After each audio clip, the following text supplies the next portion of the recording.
What if the forest knew your name? What if the trees didn't just rustle in the wind, but whispered, calling you closer? Emma never should have listened.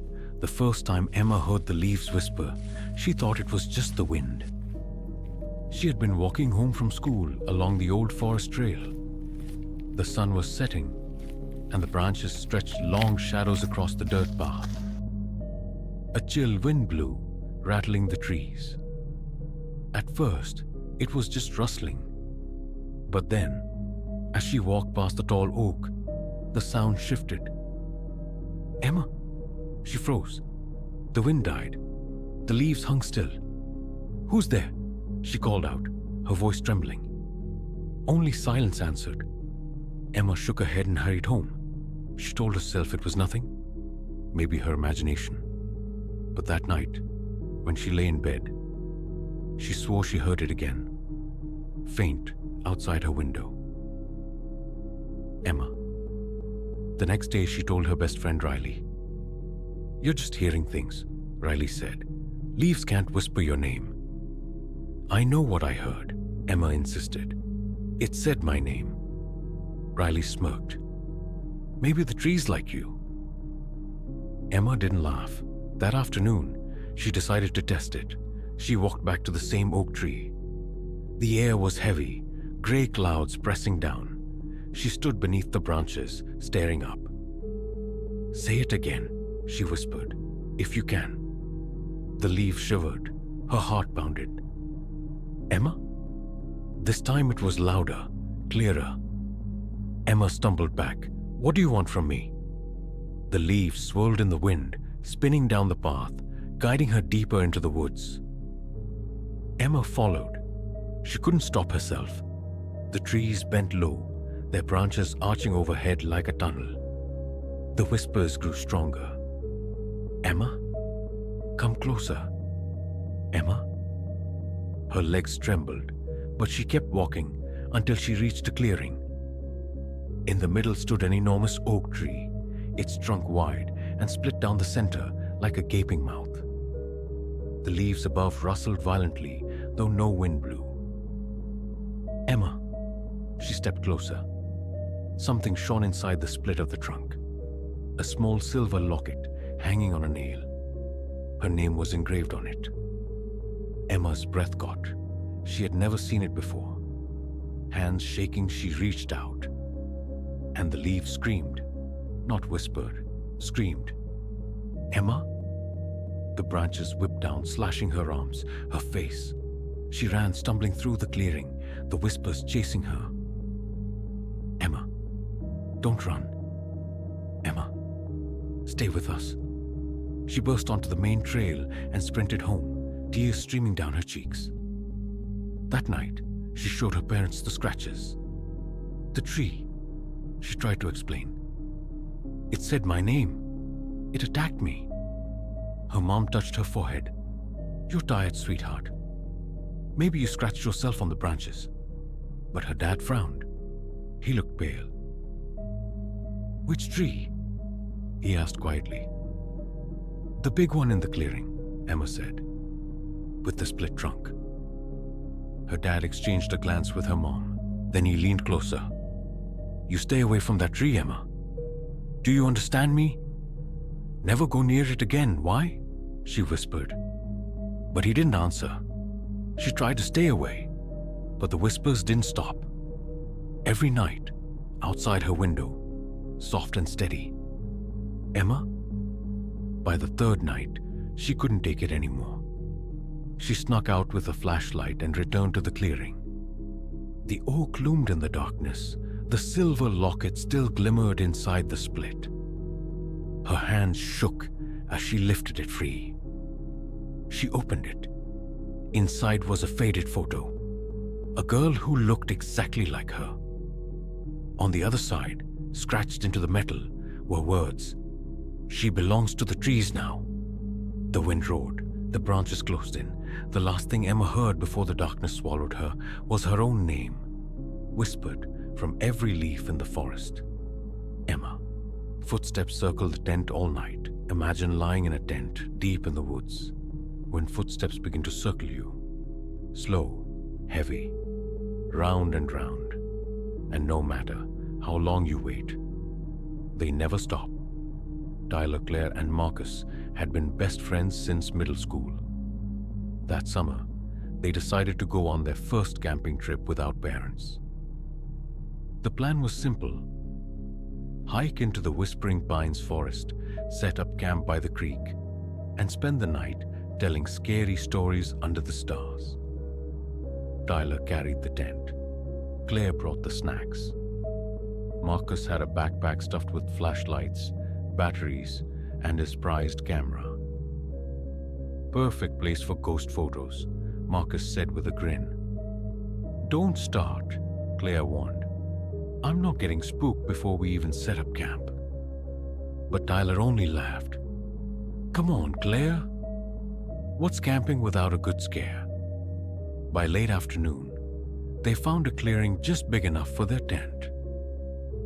The trees towered above them, their branches knitting together so tightly that the sunlight barely reached the ground.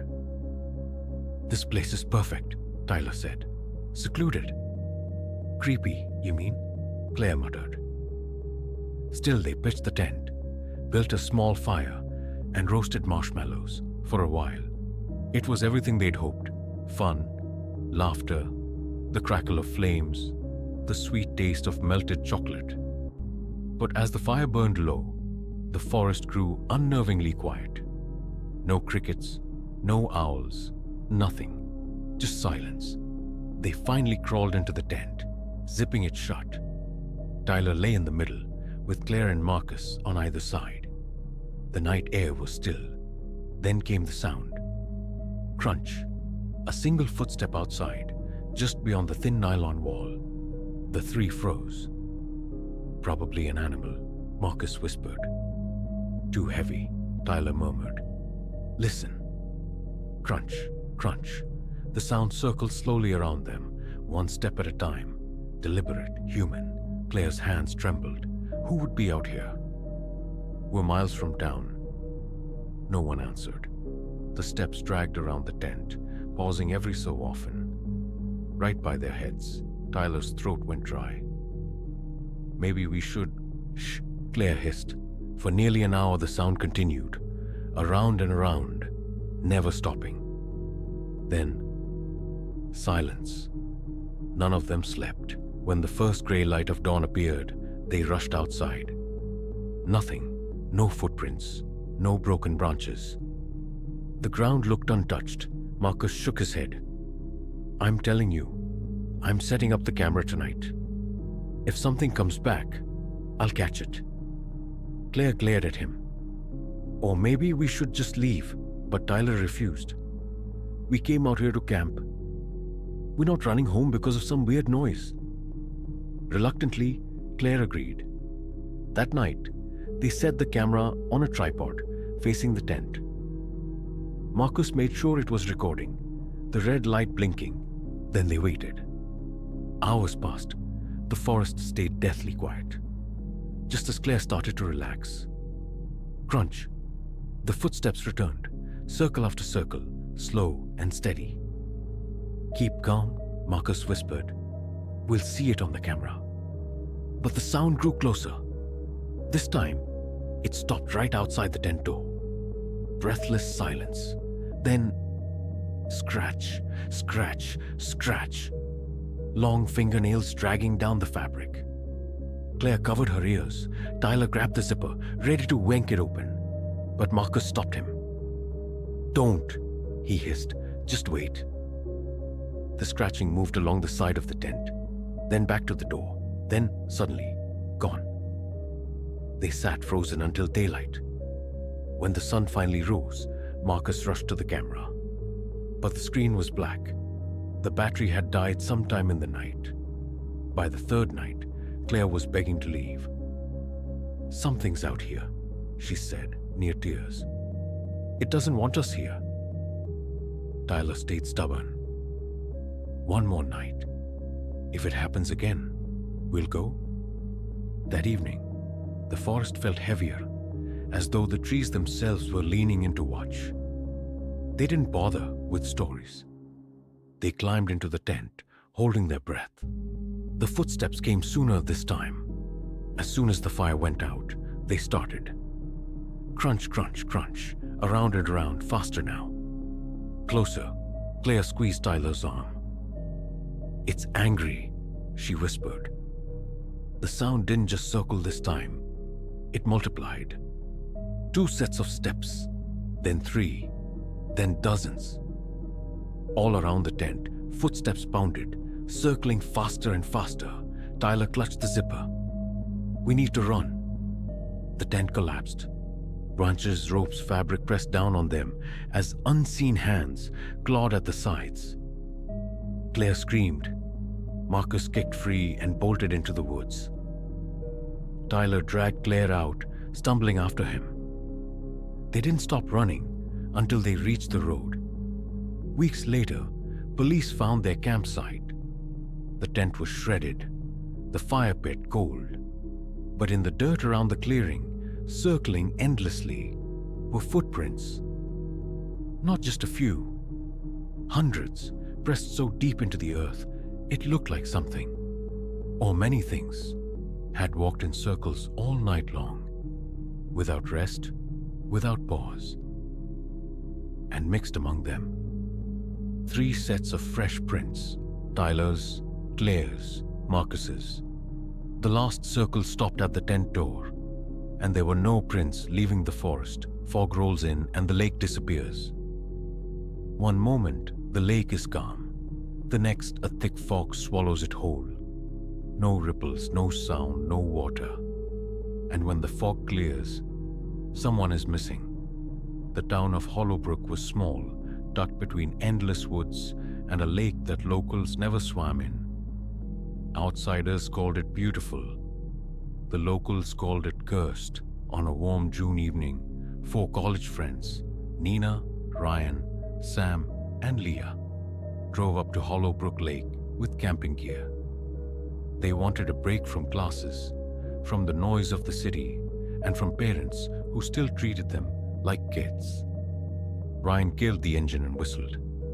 "Man, this place is perfect. Quiet, peaceful." "Too quiet," Leah muttered, staring at the still dark water. "Don't start," Sam teased. "Not every lake is haunted." Nina grinned. "Maybe this one is. I read online that Hollowbrook has a history. People say the fog here swallows things up." Ryan rolled his eyes. "Urban legends." "Come on, let's set up camp." They pitched the tent by the water's edge, roasted hot dogs over a small fire, and watched the stars come out. For a while, it was perfect, until the fog rolled in. It came fast, like someone had poured milk over the lake. The glassy water vanished under a blanket of white. "Whoa," Sam whispered. "That's thick." "Relax," Ryan said. "It's just weather." But Nina frowned. "No, look, it's only over the lake, not the trees, not the shore, just the water." They stood there, watching as the fog thickened until the lake disappeared entirely. Then, from within the mist came a sound.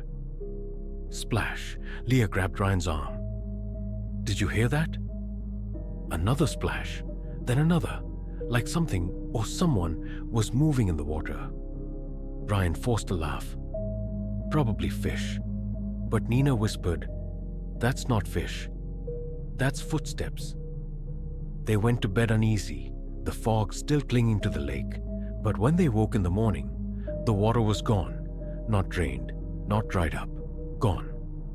Where the lake had been was nothing but thick, white fog, stretching endlessly. No sound, no birds, no waves, just silence. Leah backed away. "Where's the water?" Ryan rubbed his eyes. "Must be the fog hiding it." But when Sam threw a rock, it didn't splash. It disappeared into the white with no sound at all. Nina's face drained of color. "It's not fog. It's something else," Ryan snapped. "Don't start with that supernatural junk." there's an explanation, but deep down, he didn't believe it. By nightfall, the fog crept closer, inching up the shore, wrapping around their tent. That's when they heard the voice. A faint, broken whisper carried on the mist. "Nina." She froze. "Did you guys hear that?" The others nodded. "Leah." It was calling their names. Ryan grabbed a flashlight and pointed it toward the fog. The beam didn't cut through. It bent, swallowed by white. Then came the footsteps, slow, wet, slapping against unseen ground. One by one, they came closer. "Sam." The four friends huddled together. "Don't answer it," Nina whispered, but Ryan, shaking, shouted into the fog. "Who's out there?" Silence. Then the voice came again, closer, louder. "Ryan." Panic set in. They tried to leave, packing their gear and running for the woods, but the fog followed. No matter how far they ran, the air grew thicker, wetter, colder. Soon the path disappeared. Then Sam vanished. One moment he was running beside them, the next he stepped into the fog and was gone. "Sam!" Leah screamed, but only silence answered. Ryan tried to run after him, but Nina pulled him back. "Don't! You'll disappear too." They stumbled back to camp, breathless, terrified. The fog had swallowed the entire clearing. Their tent was gone. The fire pit was gone. Even the ground felt soft and strange beneath their feet, like they weren't on solid earth anymore. "Where are we?" Leah whispered. No one answered. By dawn, the fog thinned. The lake was back, calm, still, as if it had never vanished. But Sam wasn't there. His bag lay on the ground, his shoes, his phone, but no sign of him. Ryan sank to his knees. "He's gone." The lake, it took him. Nina's hands shook. "We have to leave. Now." They fled Hollowbrook without looking back. Weeks later, police searched the lake. Divers found nothing. No body, no clues. Just endless dark water. Locals shook their heads. "It's the fog," one old man said. "The lake takes who it wants. Always has."